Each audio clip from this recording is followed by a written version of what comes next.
السلام علیکم ورحمۃ اللہ وبرکاتہ۔ بسم اللہ الرحمن الرحیم۔ ناظرین، اکثر یہ بات سامنے آتی ہے کہ اپنے گھر کو محفوظ کیسے کیا جائے، گھر کی حفاظت کیسے کی جائے۔ جس گھر کے اندر جادو کی علامات ظاہر ہوتی ہیں اس کا علاج کیا ہے۔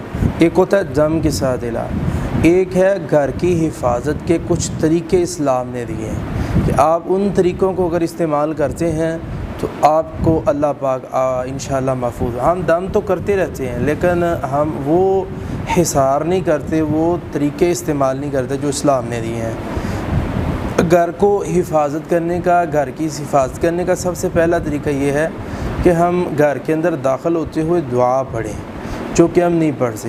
دم ہم کرتے ہیں، کرواتے بھی ہیں، لیکن ہم گھر داخل ہونے کی دعا نہیں پڑھتے۔ گھر داخل ہونے کی دعا پڑھیں، انشاءاللہ الرحمن حصار قائم ہو جائے گا۔ دوسری چیز یہ ہے کہ ہم اپنے اہل خانہ کو السلام علیکم نہیں کہتے۔ ہمیں چاہیے جب گھر ہم داخل ہوں تو اہل خانہ کو السلام علیکم کہیں، تاکہ سب پہ اللہ کی رحمت اور اللہ رب العالمین کی سلامتی ہو جائے۔ اور اسی طرح جب ہم کھانا کھاتے ہیں گھر کے اندر بیٹھ کے تو ہم اللہ کا ذکر نہیں کرتے، بسم اللہ پڑھ کے کھانا نہیں کھاتے، تو جب کہ شیطان ہمارے ساتھ شامل ہو جاتا ہے۔ اور اسی طرح گھر کے اندر ہم قرآن مجید کی تلاوت نہیں کرتے۔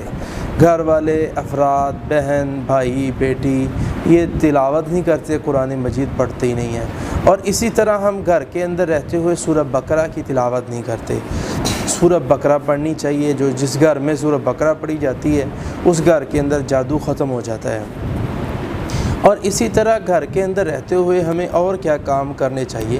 ہمیں یہ کام کرنا چاہیے کہ ہم گھر کے اندر رہتے ہوئے گھنٹی، ٹون، بیل وغیرہ اس سے احتیاط کریں۔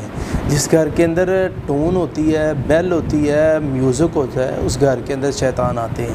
جس گھر کے اندر صلیب ہوگی وہ گھر بھی حصار سے پاک نہیں ہو سکتا، وہ گھر کے اندر بھی جادو ہو جائے گا اور بہت جلد ہو جائے گا اور بہت جلد اس کا اثر ہو جائے گا۔ اس لیے ہم نے صلیب سے گھر کو پاک کرنا ہے، اسی طرح مجسموں سے پاک کرنا ہے، تصاویر سے پاک کرنا ہے۔ بڑے بڑے میڈل، گولڈ میڈل جیت لیے جاتے ہیں اور تصویریں کھینچ کے لگائی ہوتی ہیں، یہ وزیر کیا جی، یہ فلاں کی ہے، تو اس سے مسائل پیدا ہوتے ہیں۔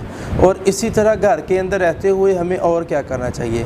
گھر کے اندر ہم نے کتا نہیں رکھنا۔ ہاں، حفاظت کے لیے ہے، جانوروں کی حفاظت کے لیے اس کو باڑے کے اندر رکھیں۔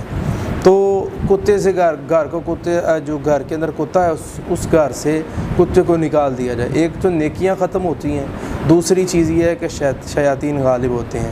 اور اسی طرح گھر کے اندر رہتے ہوئے کثرت کے ساتھ ہمیں کیا کرنا چاہیے؟ ہمیں گھر کے اندر کثرت سے نفل پڑھنے چاہیے۔ جب بھی نماز کے لیے جائیں پہلے گھر میں نفل پڑھ لیا کریں۔ گھر کے اندر جب نفل پڑھیں گے تو انشاءاللہ الرحمن اللہ رب العالمین جو ہے یہ رحمت نازل کر دے گا۔ اور ماں باپ سے خندہ پیشانی سے پیش آئیں گھر میں رہتے ہوئے۔ اور اسی طرح آخری بات یہ ہے کہ گھر کے اندر رہتے ہوئے ہمیں اور کیا کچھ کرنا چاہیے؟ ہمیں اسی طرح گھر کے اندر رہتے ہوئے اپنے اہل خانہ کو نصیحت کرنی چاہیے کہ ہم نیکی کریں اور عبادت کریں۔ جس گھر کے اندر واعظ و نصیحت ہوتی ہے اور گھر کے اندر قرآن مجید کی دعوت دی جاتی ہے اس گھر سے بھی شیاطین چلے جاتے ہیں۔